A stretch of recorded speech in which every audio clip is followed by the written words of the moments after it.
So I have one thing that's driving me, that's simplify and scale, because that's really my motto. Because when I'm able to do that, it was a hard one in the background, because if it is simple in the front, there's a lot of work in the background. But this is what's driving me, because the simpler it is for someone who's using anything, a system, whatever, or a process, the better the company can scale as well.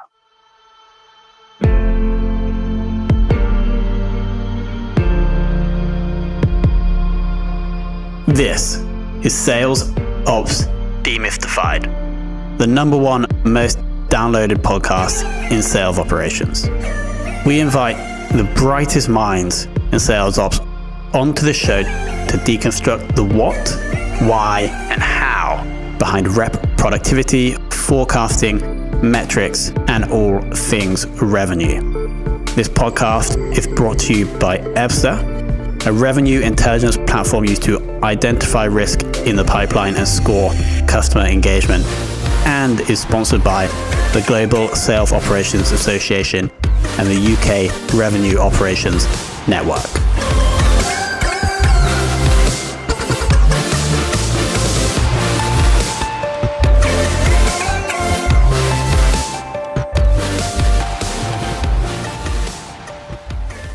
Hello and welcome to another very special episode of the Sales Ops Demystified Podcast. Today we're joined by Silvia Buermann, who has an extensive, I'm sensing, 25 years experience in the sales ops, in the sales world. Previously has worked at HP, Oracle, and Salesforce. Silvia, welcome to the show.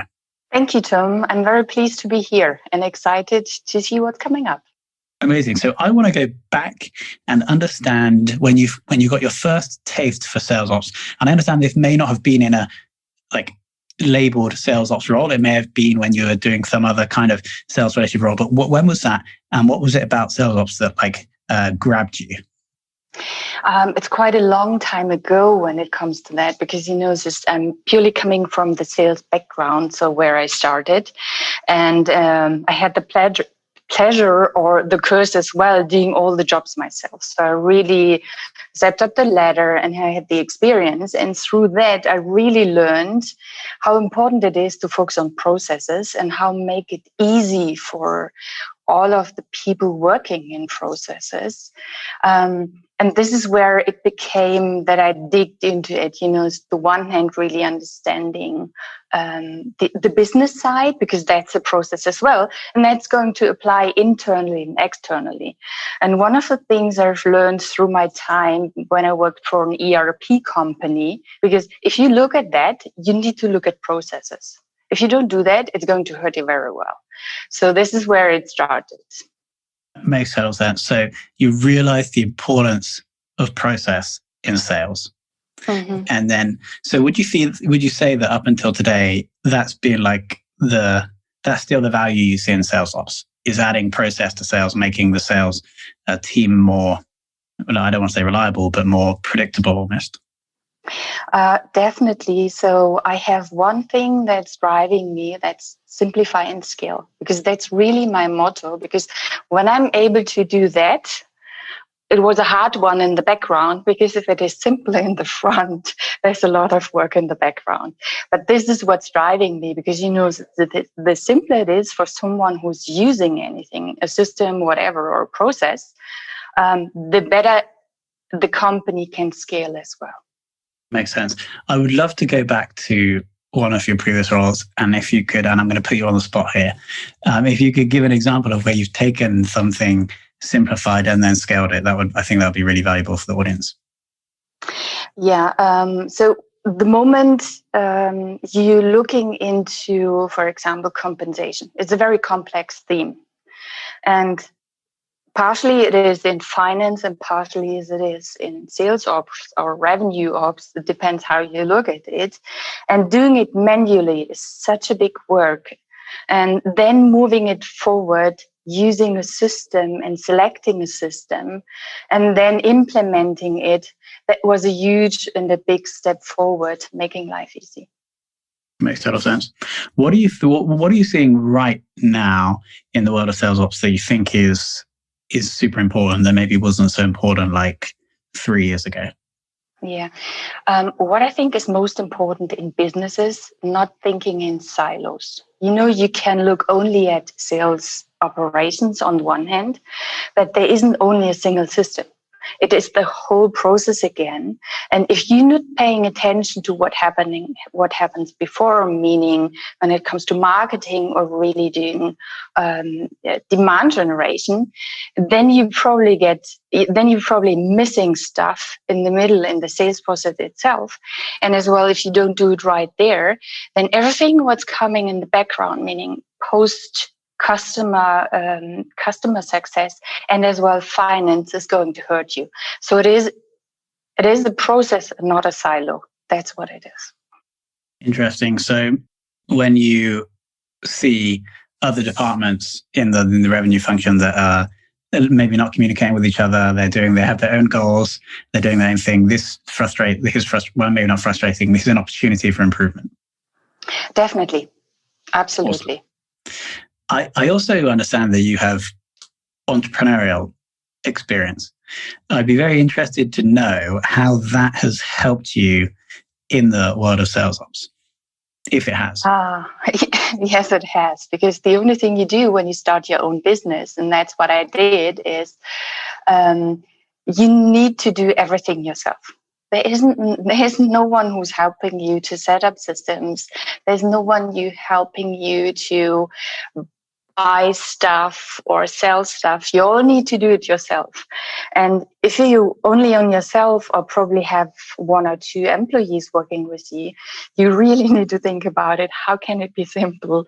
And how can I scale and do it fast? And having that experience, it helps a lot how hard it is to do a job.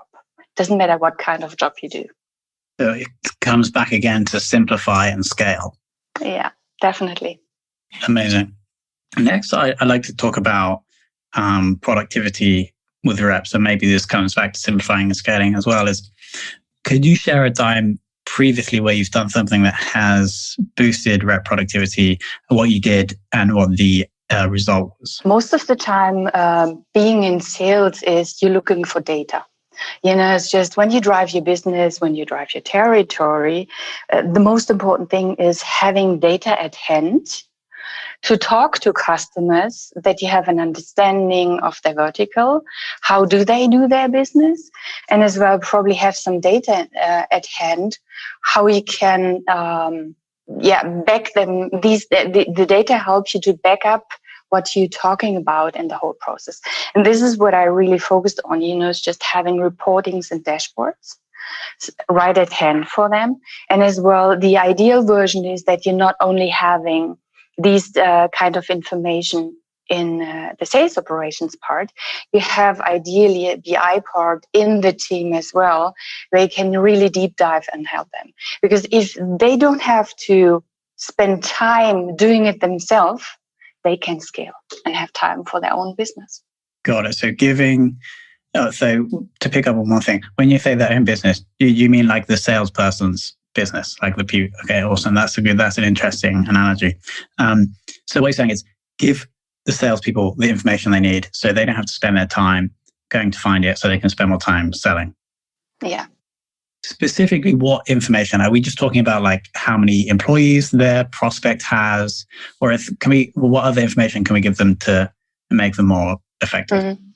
What is the real life of a customer? When you think about a customer, how can you be a business partner for them, knowing and supporting them how to drive their business? So the one thing is that you have a good interaction and knowing what's specific to the vertical. And most of the time there are some data points you can help, just what do you need to know when you talk to someone who is in the media business? How many media companies are there? The big ones, the small ones. the very small ones. How do they drive their business? And how much revenue do they make? What is the proportion of a market? How do you look into market sizes? Do they want to explore different kind of markets? So you're coming from a different point talking about business, and you can back that up with data. And this is really where it comes into play, I would say. That's life. So we're not just talking about how many employees the company has, we're talking about like rich information about the industry or about the client, which just makes the salesperson basically look and sound amazing, despite the fact that they haven't put any work. Well, you guys have been putting the work in to give them that information. That makes total sense. Yeah, absolutely. Amazing. My final question before we move to Alex is, who in the world of sales ops would you most like to take for lunch? Thought about it and I couldn't come up with a name, but I can come up with a different name I would love to have lunch with, and that's Arianna Huffington. Why do I say that? She's kind of an impressive person for me, not only as a woman in her role, but what she did and what she's doing at the moment is she's making normal stuff like how you gain energy into life and put it into business more accessible and more normal, I would say, that people talk about it. So she's the one. She is absolutely amazing. I listened to an episode with her on Tim Ferriss's podcast recently. She's just really, really great. I totally agree. I think that's a great one. Although not sales ops, I'm going to let you have a Silvia because it was such a great response. And to be honest, I bet Arianna Huffington would have sales ops related insights that we could all learn from anyway. Amazing. Alex, I'm going to hand over to you for some more sales ops specific questions. Thanks. We can see if we can get her on the show then, Tom. Let's see what I can answer, Alex. There we go. And we'll set up the group lunch. No, thanks so much, Silvia. It was really interesting listening to what you said. And like Tom said, the clear things that stood out was simplifying scale, but also just how you explained everything so simply. So apologies as I'm now going to try and make you go in more detail. I hope it doesn't break the beautiful simplicity. But how I just thought it was such a helpful picture you gave us. If we can make the front end simple, then we can scale, but that means the back end is complex. So what sort of advice do you have for approaching a task where you say, look, we need to make this process more seamless, more simple, so that we can really get to it? And how do you go about trying to sort of fix that? Yeah, it depends where you start. If you have a green field, you can start from scratch. That's always easy. It's just that's most of the time not happens. So you have an infrastructure that's there. And what I'm really doing is looking at the infrastructure and saying, okay, what can we keep in place? What is set up in a good way, and what does need to change? So there's where I started. And then what happens over the time and what I saw in the companies is really, it is a clutter. So to use a nice word, but it's often so messy and people don't touch it because it is a lot of work. So what I've done then is really, okay, how can I make sure that the day-to-day business is running and there are little steps moving forward? And how can I make sure that we declutter the history and what it's needed there? Because if you declutter, then the front is going to be much easier as well. Thank you. Yeah, that's very helpful. And yeah, so breaking it down, understanding the good and the bad. And then also, you didn't quite say this, but I think you're probably alluding to it, but potentially build it in bits. You don't have to aim for 100% straight away. Let's, and really helpful again, splitting the green field out from the existing infrastructure to work around. Yeah, no, thank you. I think everyone, simplicity, I think it's a quote from someone from Apple. It's something you instantly recognize, but it's very hard to design. So that's very helpful. Thank you. I'm just also interested about some of the things you were saying about the value of data, and particularly getting it beyond just operations or even management and really into the hands of users. And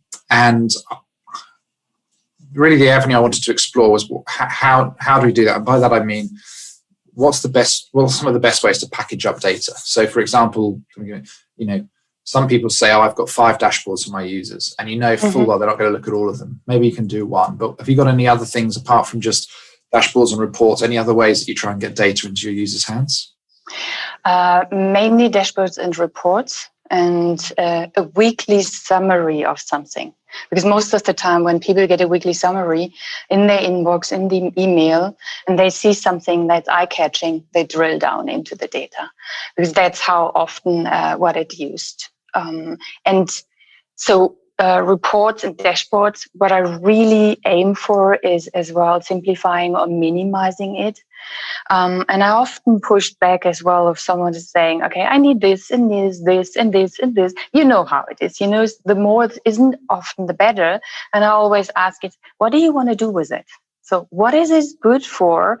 Because having data is one thing, but it's not actionable, or if you cannot read it because it's too much, then you don't use it. So you have to make it usable on a day-to-day business or on a weekly basis that you can do something with it. Brilliant. Thank you. So, and then what would you say is the sweet spot that you found in terms of how would you go about building a dashboard for an end user? Do you sort of have it around different areas that they need to focus on, and therefore there's a few different ones, or you try and put it all in one? What's sort of your approach on the keeping it simple and manageable side? Yeah, it depends in which position you are. I'm looking at the position and then where I'm coming from. When I'm looking at myself, when I was in sales management, the question I always had, how do I drive my business? And then I say, okay, how's the territory? How many people do I have? Where do I need to focus on? What are the industries? Where do I need to develop my business? So that's one of the big buckets. And then the day-to-day stuff, it's just, do I have enough pipeline? How's the rolling pipeline? Can I manage it?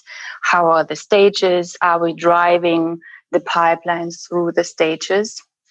And then helping people really to understand the same. Because, it's just when I'm looking at it as a manager, it doesn't help them, because if they don't understand why I'm using it, then they don't know what to do with it as well. And most of the time, if you let them understand what are the consequences or what you can do with it, it's going to help a lot. Yeah, no, absolutely. Thanks. That's really helpful. I think we've certainly found that if you can tailor reports or dashboards to both managers and users, slightly different, but with the same understanding of the data, you can really help bring people to work together and a real strengthening, rather than data is somehow this stick where you're just trying to figure out where you can beat me for my lack of performance. It's like, this is how we can work collaboratively and really get the most out of each other and benefit the most from our time together. Because, simply part of the manager's role is the development of their direct reports, and the more insightful you can be in where they're having success and where there's some issues, the more you can focus time on things that are really going to help develop them, rather than the stuff that's just the noise. And have you ever seen people evolving or developing when you punish them? I haven't. So. Yeah. Indeed. Yes. No. Fantastic. Thank you. That's all super helpful. And I think that's been done. You've just been super clear. I think that's really helpful. So thank you. You're welcome. Amazing. Any other question?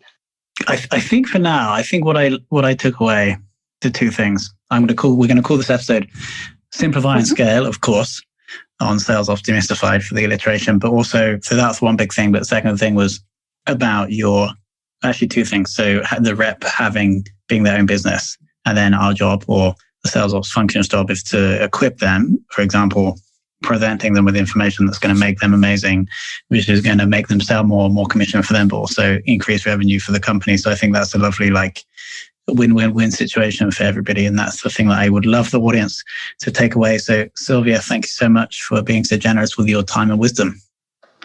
Thank you as well, Tom, for inviting me, and as well, Alex. And it was fun. So happy to do it again. And I still stick with Ariana. Yes, she's coming on the show for sure. Perfect. I'm there.